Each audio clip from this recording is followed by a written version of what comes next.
Good afternoon, and thanks for joining us today. My name is Corey Webb, and I'm the Marketing Director here at Churn Zero, and I'd like to welcome you to our webinar titled RevOps, Connecting Customer Success to the Bottom Line. Before we get started, I'd like to remind you that we are recording this session, and a link to the recording will be available 24 hours after this webinar. Throughout the presentation, you're welcome to submit your questions via the question button at the bottom of your webinar screen. Please use this to submit your questions for our panelists today instead of using the chat for questions, but feel free to use the chat amongst yourselves. We will also address as many questions as we can during the Q&A portion at the end of this webinar. Now I'm pleased to introduce to you our RevOps panel for today. First, we have Nick Thomas, who is a revenue and business systems architect at Winning by Design, which is a global B2B revenue consulting and training company that enables recurring revenue teams to architect sustainable growth. We're also glad to have Rachel Nazhand joining us, who is a four-time startup operator, is a RevOps evangelist, and has a background in customer success. And last but not least, we have Erol Toker, who is the founder and CEO of Truly.co, which helps SaaS companies automate the CRM lifecycle to get your team to the next best action instantly. And with that, I will turn it over to you, Nick, to get our conversation started today. Amazing. I will stop the music in a minute. Very excited to be here and speak about revenue operations in general and how it really relates to customer success. Just a quick background, and then I'll pass it over to Rachel and Erol. I come from pretty much an extensive background of customer success. I, like Rachel, I started as like a customer success representative when people and companies were trying to figure out what customer success was. As I moved through various roles with Segment and organizations, what I realized was I started to get a passion for what we were making up as customer success operations at the time, focusing on how do we really empower those teams and how do I get the information that I was always looking for as a CSM. So that's a quick background on me.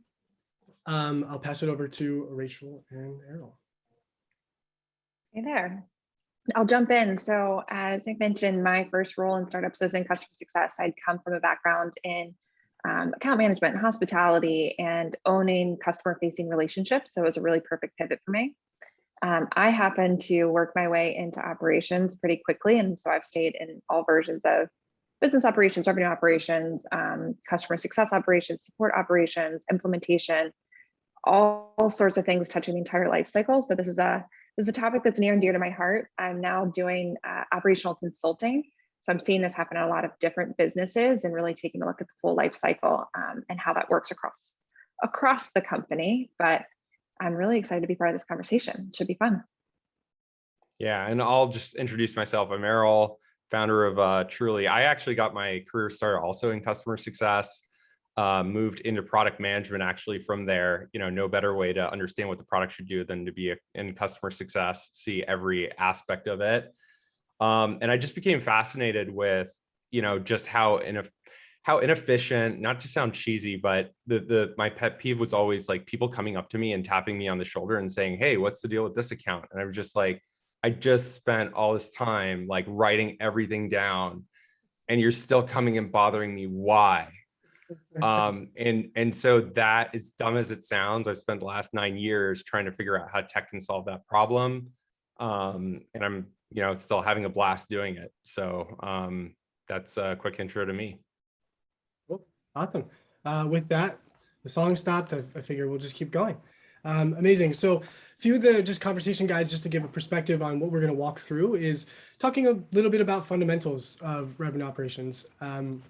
So what I'm currently doing now, as Corey mentioned, was working with Winning by Design, and a lot of where I focus is exactly that. It's how do we take the business process and match it to tools, technology, and effectively make those teams as as efficient as possible. So we'll talk about a lot of the fundamentals that I've seen, obviously getting Rachel and Erol's opinion on those, and walking through how RevOps ultimately ties back to customer success. So we'll talk about a lot of that. I would say the bulk of the conversation will be on that, and then integrating that with your company. So what can you do? What can you take away? What questions can you maybe ask your team to effectively bring in more ops-based conversations within your org? So very excited to kick off. And where I'll start is revenue. So when you think about revenue, it's sales, right? That's pretty much it. Not really the case. We've obviously seen a shift to from a sales-led to more of a customer-led. And I think that's where customer centricity is something that we'll talk a lot about during this. But what you see on the screen is a bow tie. And at Winning by Design, it's just one of the things that we really focus on, because taking revenue and really thinking about it holistically for your customer, there's marketing. So teams are obviously adopting marketing ops. It's campaign measurement. How are the leads coming in? What are we, focusing on from a persona targeting? And the traditional sales ops, like we mentioned, where they focus primarily on wins. So you take the leads and you want to obviously, generate business from that, focusing on forecasting, reporting, CRM, administration, and really just making sure that the sales team are taking those leads and effectively asking the right questions to make sure that they fit with your company. The tricky part, as Erol mentioned, was what about us? What about the CS work? And so that's where my passion came into play. And I started to focus on that. So imagine yourself on the other side saying, well, what about a successful onboarding and retaining that revenue? So it's great that it all came through, but how are the teams measured on the customer success side? So I think an interesting conversation that we'll dig into is, what does that really look like? How are you going to measure? How would you measure that today? And then what are the other concepts and key figures that you can potentially use in your organization that will effectively take those question marks and focus on a little more of that customer centricity. And I think one of the biggest focuses that I sort of touched on was COVID. And once we stepped into that and we really started having more and more conversations, or at least I had more and more conversations with companies, it was, this is all great, but the tap is effectively, slowed down, or, everyone's a little unsure. So shifting onto that right side is saying, well, no question, how do we keep our customers? How do we focus on retention? What is our renewal rate? So I think the spotlight effectively was really starting to shift towards, well, what is customer success doing? How is account management bringing in, expanding those current customers, and really digging into that is where we see a lot of opportunity. The next piece of it, how do you start to develop fundamentals like RevOps? It's a newer term. As we just discussed, there's 3, potentially 4, maybe there's more buckets, and there's a traditional sense, but what does that mean for you? And so through my experience, and I'd love to hear Rachel and Erol, your opinion on these, but these are a few of the fundamentals that, for me, as I mentioned, is really, guiding the conversation that we have. And it obviously goes down different routes from there, but it's how do you maximize the customer impact? So thinking about your customer experience, which we'll talk about in a little bit, but taking them and understanding what impact they're really trying to achieve from your service or from your company, and taking that down to the next layer, as I've tried to sort of lead along, is then once you have that customer in, how do you focus on operational efficiency? So what does it look like? What does the perfect process in the ideal state for your customer look like internally? So turning that focus internally and saying, how can I make sure that that customer journey that we just outlined and that impact that they're expecting, they get the best experience in doing that. And then the last thing is, this is where I geek out, and I'm sure a lot of people on this call geek out, is how do you actually use technology effectively to empower your teams to then come back to your customers and say, hey, we talked about these 3 things at the beginning of your contract. This is how we're trending to it. We talked about raising your X by a certain rate, and this is where we're at. So one of the things that we'll dig into a little more is how do you visualize that data? What does it look like for you? And thinking about some of the conversations that you can effectively, talk to your ops team about to make sure that the technology is empowering your teams. Now I'll pause there for a second, because I feel like Erol,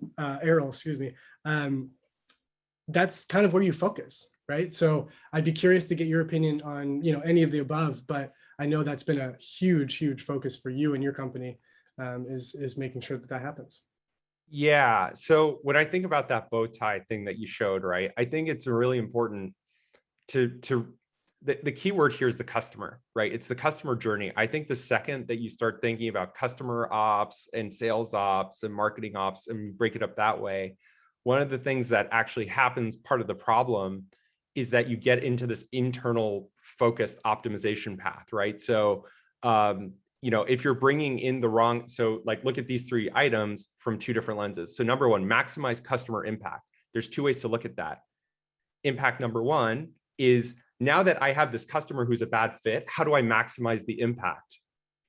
Versus how do we take our product and maximize the impact across the total addressable market, such that, customer ops, like if we're doing customer success right with ops, like we should be finding the bad customers and pruning them out and not letting them jam up the backlog of product requests and all that.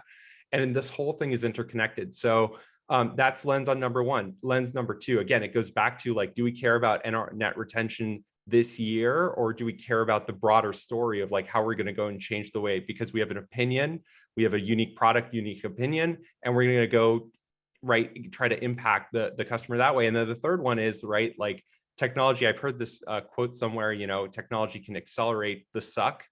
Are you, a good example is CPQ, right? Like we have unclear pricing, contracting sucks. Customers or reps are sending out all kinds of renewal forms, and it's wrong and it's inefficient, and they have to chase them 7 times to get the thing signed.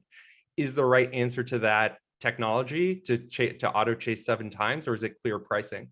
So I think across the board here, customer success operation, it just makes that it's one journey. Everybody's guiding the customer along the journey.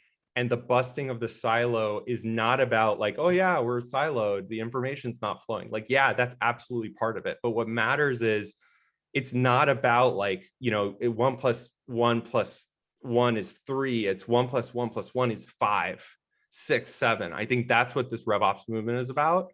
So like, that's kind of what we spend a lot of time talking about, is just contrasting, what we call sales-led optimization versus customer-led optimization. Absolutely. Rachel, I saw you nodding. Anything to add? Yeah. I like that Erol jumped straight into the pruning side, which is a scary space for a lot of folks. I couldn't agree more. And I think, especially coming from being on the front lines, when you're thinking about these things, you're also thinking about putting customers in a place where they are able to be self-sufficient and self-serve and be bought into the vision. Otherwise, you as a customer-facing individual or supporting customer-facing teams, you're stuck in reactive mode. And I think really early, it's easy for the customer success function to fall into triage. And when you're thinking about the customer experience and you really put that first and foremost, and you back it up with the systems and you back it up with the tools and the thoughtful way, you're pulling the information all the way through the funnel. You're creating an environment where everybody can win. And then you're putting your customer-facing teams in a position to be proactive and focused on growth and focused on adoption and focused on all the good stuff, rather than acting as a bridge or as a reactive center. Okay. So it's thinking about the whole experience, but mostly from a perspective of making it frictionless from the outside in. Frictionless, a fun topic. Yeah, I think the last webinar. Yeah, exactly. Last thing for me is, those early years in customer success, when everyone was trying to figure out really what it was, I saw the same thing. As I mentioned, I started as a CSR, which was, a queue. So I had hundreds of customers that it was effectively sort of churn and burn. And I think the focus that you needed to shift from was, because customer success became this catch-all, don't you think you would have thought of it in a different way? It's like, okay, so you think about sales and how complex that has gotten operationally of, there's BDRs, MDRs, there's so many different types of it, but why wasn't that on the customer success side? We're getting to that point with account management and renewal focused teams and things like that. But, it's funny that we didn't think of it earlier to say, well, they're doing so much. Well, maybe that should be multiple roles. It's just, purely a topic that I've thought a lot about is, okay, well, they can't do all of that. So what makes sense? How can you operationalize? So that's the key on the hyper focus is, when a list gets too long, you delegate. right? So same concept. When you get to a point where, okay, this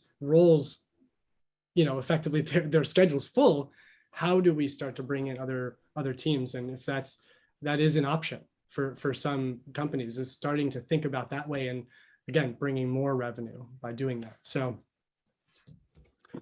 the next piece of it, and I think this is somewhat appropriate, is so I was reading a book recently, and so I mad-libbed this quote that I pulled from it, but it was, think of RevOps as sort of a compass rather than a map. And that, for me, shifted a lot of perspective on, other life things and business things, but that concept is pretty powerful because, as you mentioned, a map is pretty static. It doesn't really help you right when it becomes outdated. Think about a map versus Google Maps. So I personally am taking this forward. So I thought it was very interesting. I'd be curious to see if anyone has, an opinion on that or anything to say about it. But for me, it's focusing on a compass, because when you get to a certain point, you can still recheck your compass and go, oh, I still have to keep going north. So I have to adjust a little bit, versus, oh, we just got to the end of this roadmap and now what? So that's, again, just a topic that I'm really going to bring forward. And if anyone has an opinion, I'd love to hear it. So I think this, to me, is incredibly important. I think for any high growth organization, or really anybody who is open to changing in a way that it's appropriate. So I think for all of us, it's hard to predict exactly what your experience will be as a team, as a customer base, and a certain amount of time forward, right? If you're a Series A company, this time next year, you're going to look a lot different, I would imagine. Or if you're, a Series D company, maybe that's a little bit longer. But if you build in such a way that you're constantly checking back in, going back to the compass example, looking for the true north, figuring out those pieces that you can continue to anchor on and use those as guideposts, rather than like, this is exactly what we're going to do, and we're going to do it every single time, and we're going to hold on to it. And if it's not broken, don't fix it. That is a really tricky mindset to have. And so instead, if you're thinking about it in a more fluid nature, you're giving yourself a lot of space to optimize for the here and now, and also react to trends as they're coming in, because there's so much that we don't know. And so allowing ourselves to be open and create a system that's agile and reactive and customer centric, it pays off so much down the road. Yeah, couldn't agree more. Yeah, and so what the funny thing is, if you replace the word RevOps in this sentence with the word customer, it probably still works, right? And I think it goes back to that. The second thing that this made me think about just now, over the weekend, I was reading and I came across, somebody wrote this up, where when a measure becomes a goal, when a metric becomes a goal, it ceases to be a good metric. Have you guys heard this before? Yeah. And the example that they gave was like way back in the day during colonial rule in India, they put out a bounty on like cobra heads to lower the population, and people just started cobra farms to start creating them so that they could lop off their heads, right? And I think that this is like, again, I love this idea of a compass, because it's saying data is a starting point. It's not the end, it's directional. We cannot, because the other thing that we see, I had this conversation with a bunch of RevOps people last week where, we've created such a culture today of being data driven, where it's like, if you do not justify this decision with data, you're stupid or uneducated. Yeah. Right? It's like I am data driven forces us to go and find data to then satisfy a confirmation bias sometimes. Whereas sometimes the right thing is just a group of people getting in a room and just saying, what are we seeing here? What does the data say separately? Like, let's put that aside and let's go with our gut. And sometimes when you do that, one of the things that you'll come up with is the word, I don't think these people like us very much. Rather than like, let's try and do this customer, like, why don't these people like us? Oh, right. There's segments. Okay. Where did the segment come from? Oh, it came from the sales. Okay. Where did they get these leads from? Oh, there's a marketing campaign. So it turns out that, Midwestern farm shows, people we get from there, like there's something broken in the journey. And so that's kind of like what I liked about this is that it in those two dimensions, it just gets you out of like the minutia of how we think about data. Yeah, and I think just to touch on that quickly too is, so for a lot of the people listening, think of that as your concept, right? Oh, I don't have a customer success ops team. Okay, that is very common. What other teams can you engage? Say, hey, marketing ops, what are you doing? You know, as a leader, that could be a responsibility that you take on and say, okay, well, I want to make sure that when it does get to us, that's a lot of what we talk about is like your customer journey. It's so important to say what is really happening, because the before is almost more important than what you do afterwards sometimes, because it's how do you hand off, how do you take that and really push forward and think about what's marketing ops doing, sales ops doing, are they in line? So you may be even the reason that you start to connect all of that and streamline it, and then they go, oh, that does make sense. Customer success needs their own operations function because they can align with everyone else. So I think, you know, taking away from this is really following that true north, like Rachel said, but also thinking, how do you connect everything? So how do you think back to what's coming to you, you know, and potentially use that to your advantage. So I think that's all really good stuff. The thing we'll step into next is our first poll. So we're talking about this. It's a very hot button topic, I think, for a lot of companies, and Erol, you just talked about it. So when you think about your CS team, how are you measuring? You know, is it CSAT? Are you thinking about logo and revenue retention? Are you focused on impact like we're talking about? Is it revenue growth? Is it expansion? Is your company one of those that you're just really trying to blow it out of the water and expand? You've already landed, it's expansion time. Or onboarding, which is a big part of technical products. So give a few seconds. Launch the poll, just to give it a little bit more time to give people. Yeah, absolutely. Seems like we're getting a Yeah. decent amount of answers. I see one of them, obviously leading the pack, which is revenue retention, very common. And as we talked about, that became more in the spotlight. So I think that's what's interesting here is that retention was a big part of that bottom line. And a lot of people weren't paying attention to it. And the CFO was like, hey guys, we have this customer base that we're trying to keep. And, you know, we want to focus on that a bit. But so that would be a word of advice that, you know, from working with a lot of companies is, how do you bring the finance team in? So FP&A, or if you can get to the CFO or someone on that team earlier, that can be an extremely productive conversation to have. So highly suggest that if that's a possibility. I think we made it. Yeah, just shared out the results. Oh, amazing. So customer impact was the lowest, right? Yeah.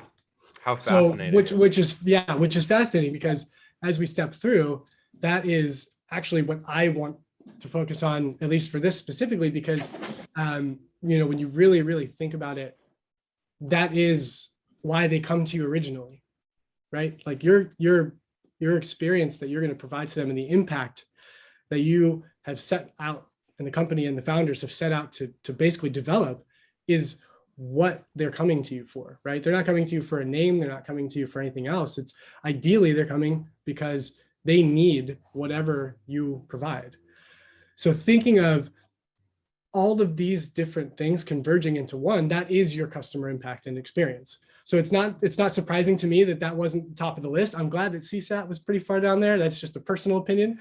But I think sentiment is definitely a better thing to measure in that regard.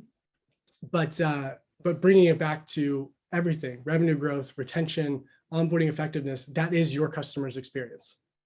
So it's important to even do that, that little, you know, put yourself in their shoes when you're going through with some of, you know, if you have a customer success ops team and hyper focus on what that looks like for them.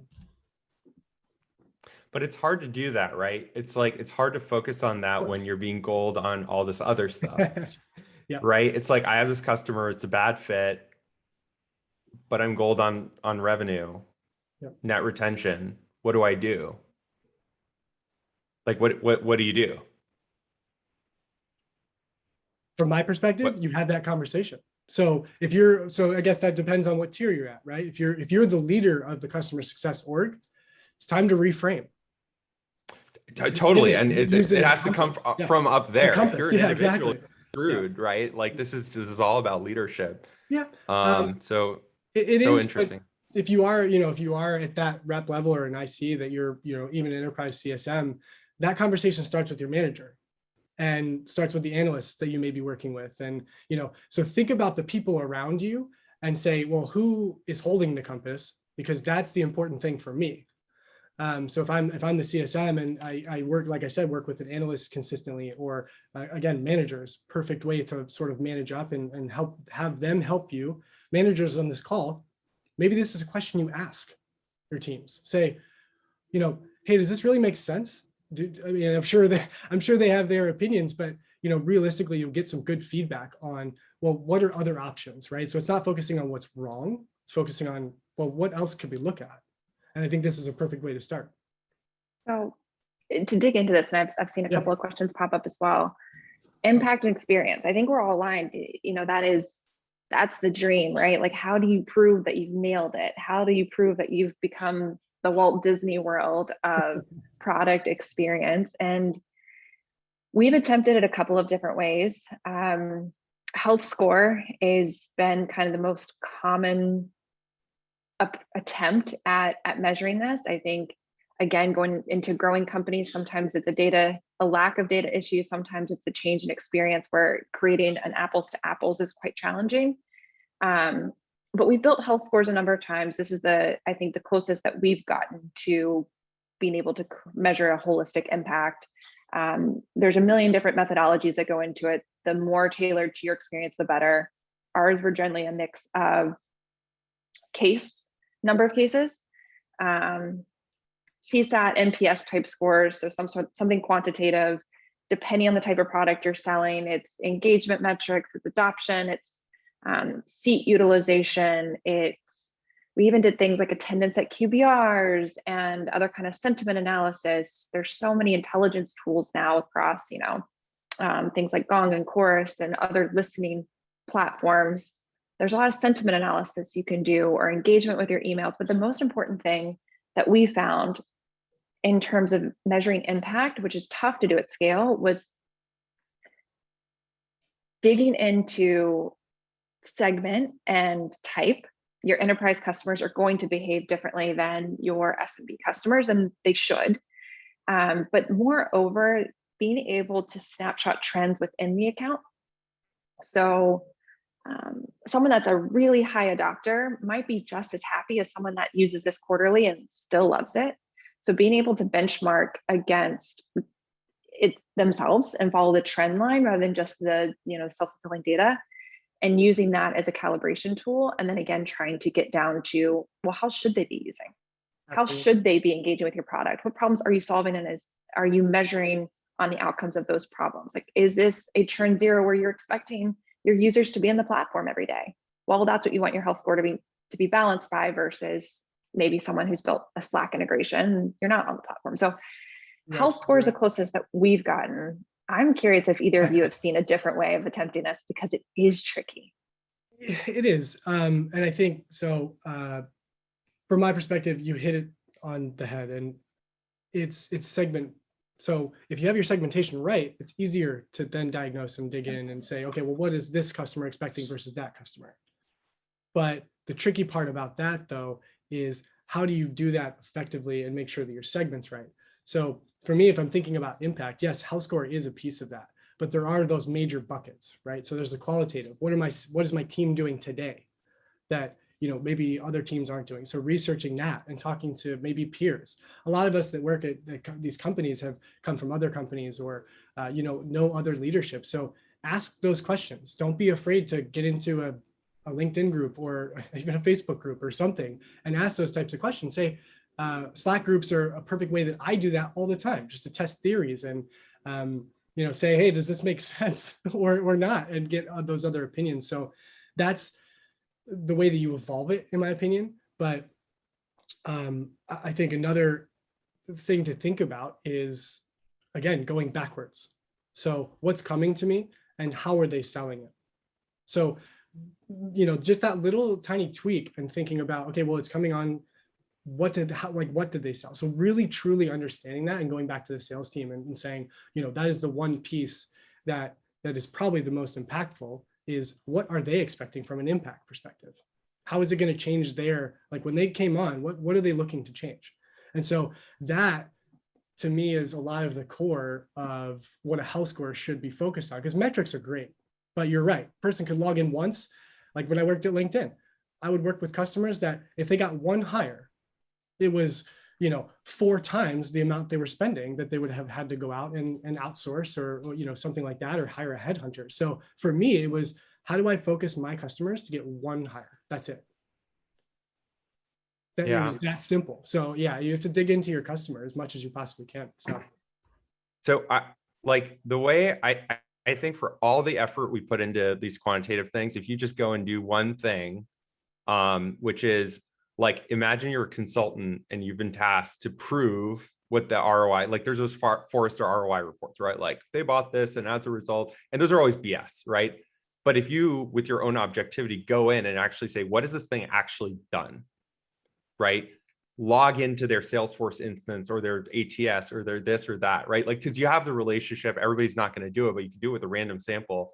And you can ask that question. I mean, Nick, what a beautiful example that, like, if I make one hire, it's paid for itself. There is something like that, right? Yeah. For every single product.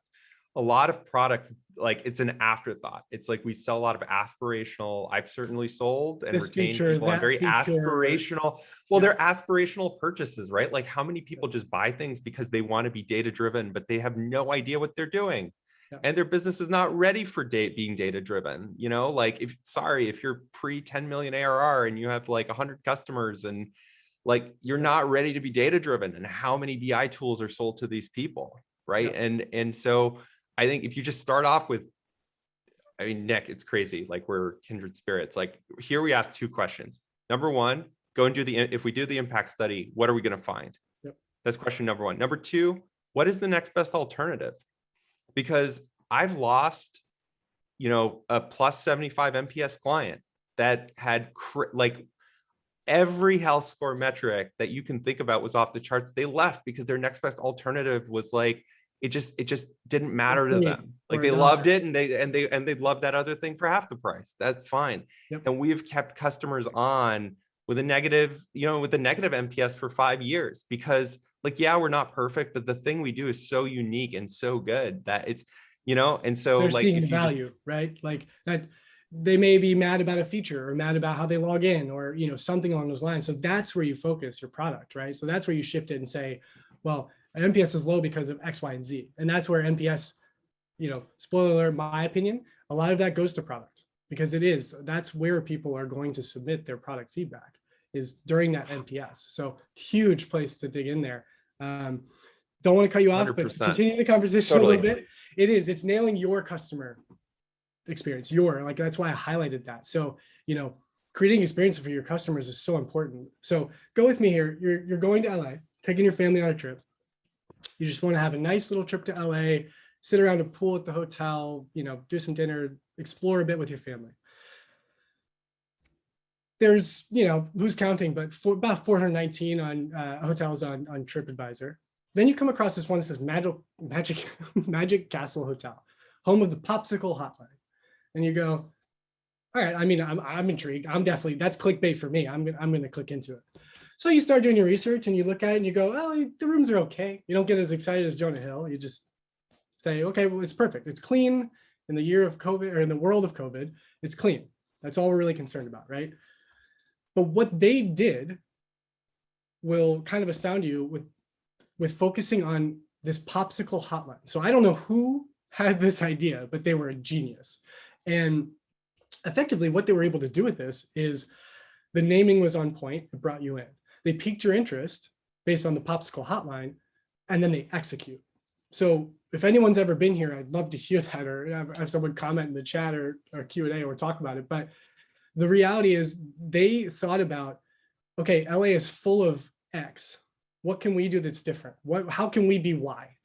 And someone came up with this popsicle hotline that if your kid or if they show some pictures on Google of adults, walks up to that, grabs the phone and says, hey, I'd love a purple, or I don't really know what color I want. I'm wearing in our case, the little pink a bathing suit. They will literally bring that out and let you select a popsicle.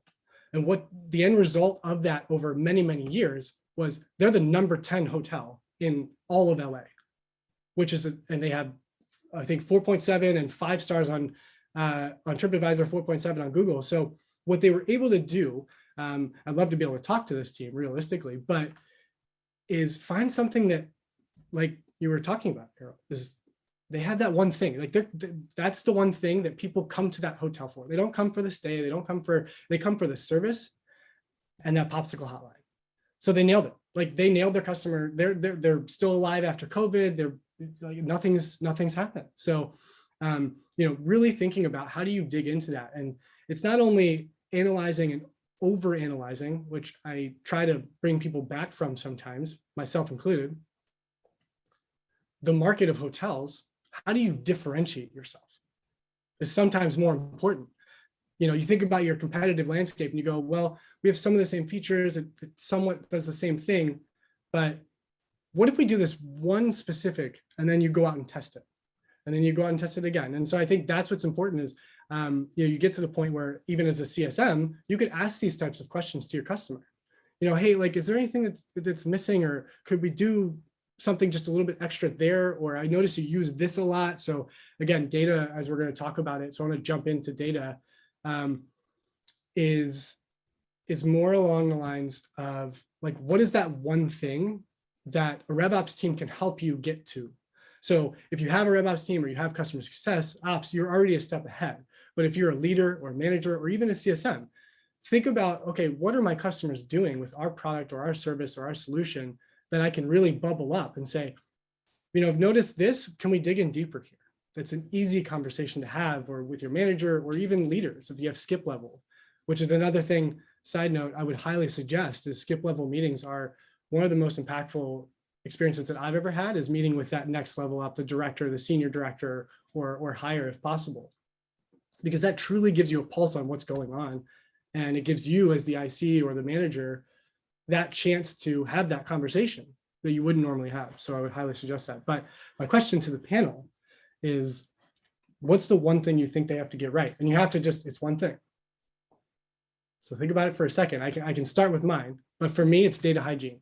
So I'm a data geek. I come from that background. It's just where I focus. And I think the foundation of a lot of how a company operates is not necessarily being perfect, but thinking of it early and often. Using that old adage is where I focus. But I'll go whoever's next or whoever's ready, I would say. Rachel, or you unmuted, so. Ready. So I think the one thing you must get right is not exclusive to RevOps teams. It's not exclusive to CS teams. It is actually an organization-wide piece of alignment, which is what matters to us. And that sounds easy, but it's actually quite hard. Even in the spirit of the conversation we've had so far, the questions about how do you measure impact and experience, the answer is there's a million ways. There's the NPS, there's a CSAT, there's renewal, there's upsell, there's referrals. Are they doing referrals for you? Are they giving you the quotes? You can go into all of the things you talked about, right? Yeah. So you can measure a million things. You can get your data perfect. All the data in the world will not give you success if you don't agree on what's the most important. Is the most important thing to be incredibly reactive to your customers because you're building an experience brand? Great.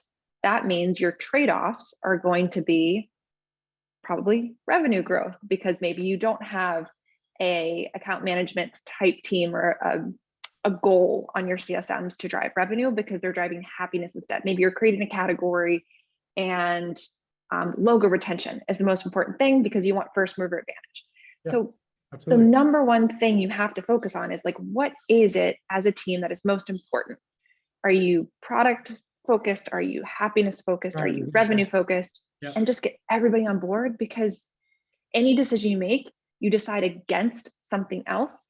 Yep. And so aligning on what you're not focusing on and what you're willing to let go will just superpower the entire team from top to bottom. Yeah, I couldn't agree with you more. How about you, Erol? And those were so good. Like, actually, just say +1. We'll move on. Yeah. Well, I'll throw in one like curveball. I'd say just building a culture of intellectual honesty. And what I mean by that is like being able to look at numbers and say, this is crap. And we know it, guys, right? Because we've been we've been optimizing, and like, we just don't believe this. And here's a really easy gut check one that I've experienced running a company over 9 years. And before that, I was at another startup and very large company and all that. Do we like our customers? And when I say, do we like our customers, I mean, like, that requires some honesty. Like, it's not saying, hey, do I like the person? Do I want their revenue? Do I want their business? It's like, Does do it we align? like our do we like our customers, right? Because like, in an ideal world, if I sell analytics software, I sure as hell better be a little geeky, and they'd better be a little geeky. And if I'm showing up to Fred or Wilma on that QBR and they're just like, oh, this is above me, like, something's wrong, right? I don't care what the NPS says or the net retention says. Like, maybe you have a 3-year cliff ahead of you of churn that we don't know about. So it's just being able to take a step back and be like really brutally, in a safe way, honest with yourself. Absolutely. Like, I think that it is very important, and it's hard to do, but if you can do it right and have those kind of conversations, there's no question it leads to benefit. So as we start thinking about this from my point of view, and as I mentioned with the data visualization, I think it does surface that up. Would be curious, how would you rate your data visualization?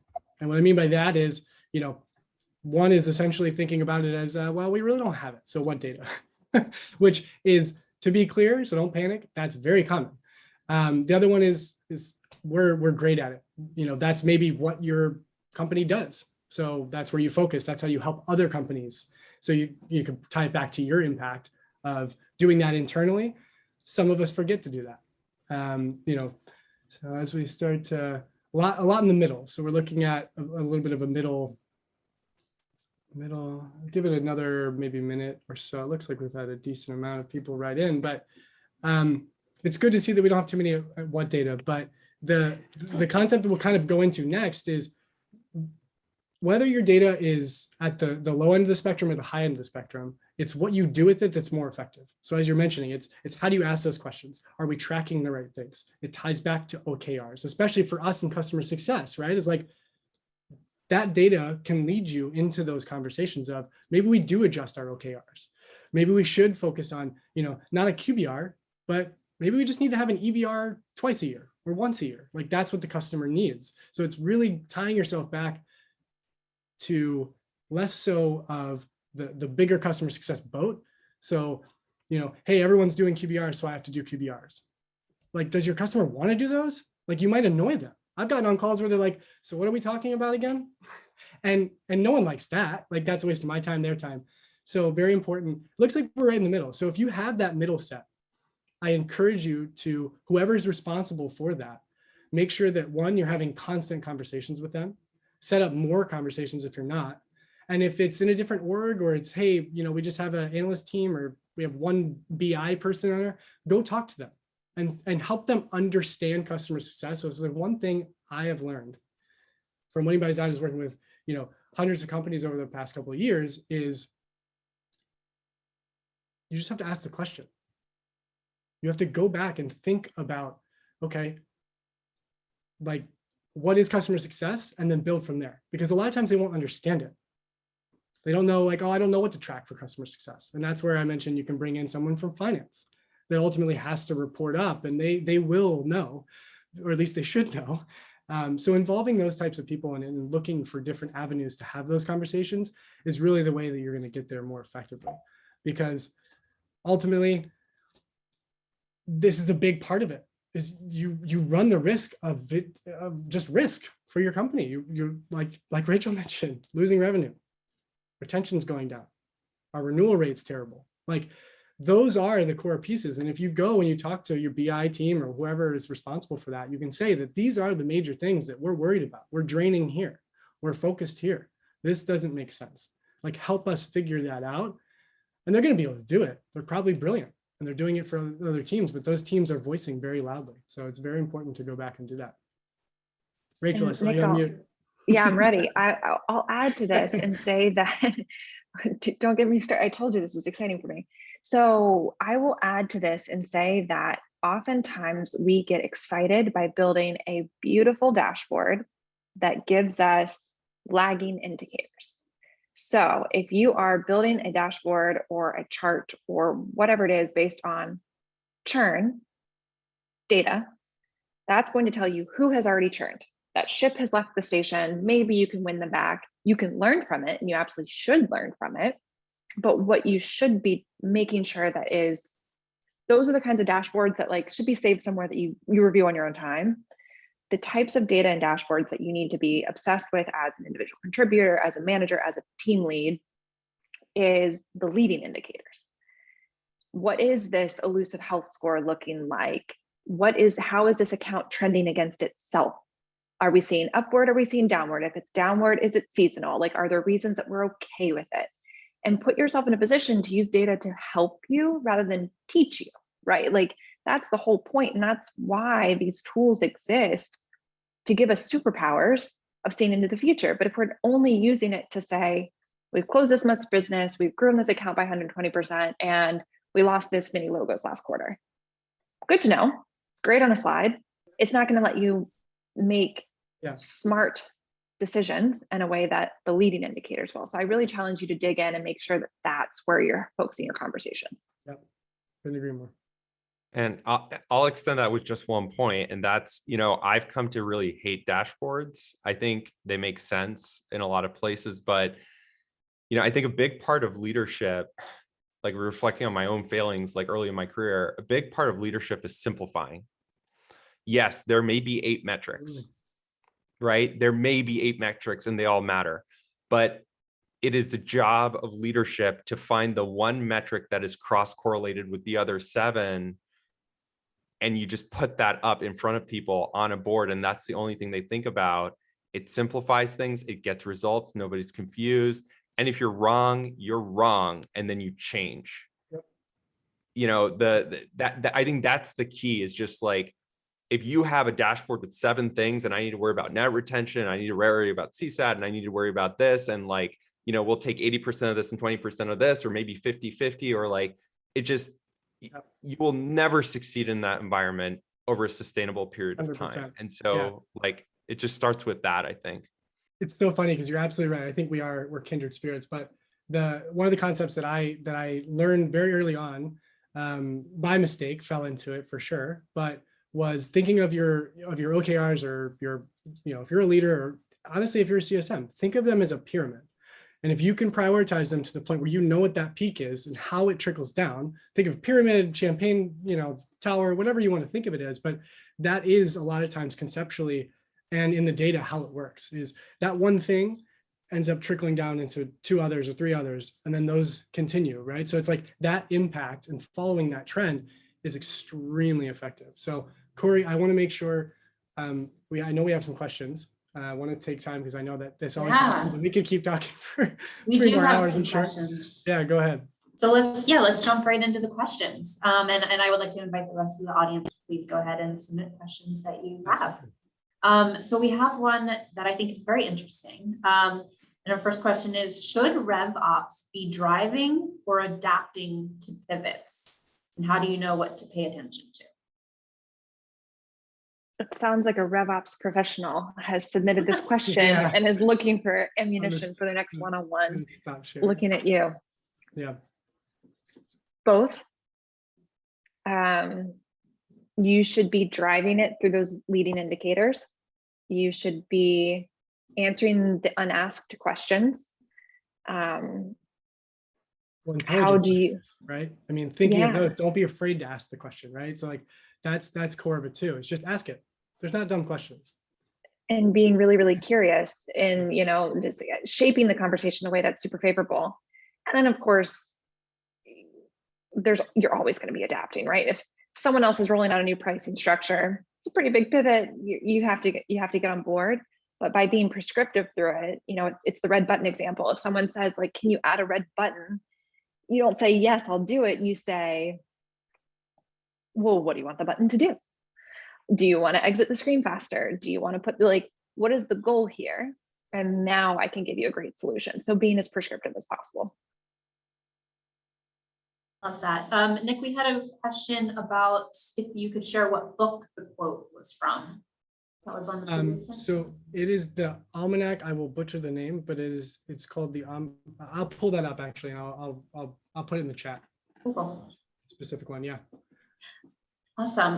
The next question is, what is the difference between RevOps and customer success ops, or even sales ops and marketing ops? And are these roles redundant if you already have them? Is that the same as RevOps? I think so. I'll just jump on this one. It goes back to that math, right? 1 + 1. Just do the, what is the equation in your mind, right? When you combine these things, if you say, hey, we're combining these groups into a group called RevOps, and 1 + 1 + 1 = 3, then they're redundant and pointless, and you can do it however you want.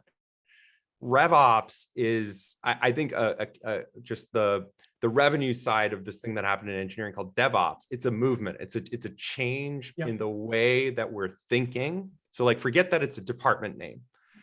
The thing that makes this exciting to a lot of people is that it is changing and reframing the way that we think by stopping to think about what matters in terms of our MQLs, SQLs, and net retention, and starting to think from a customer level.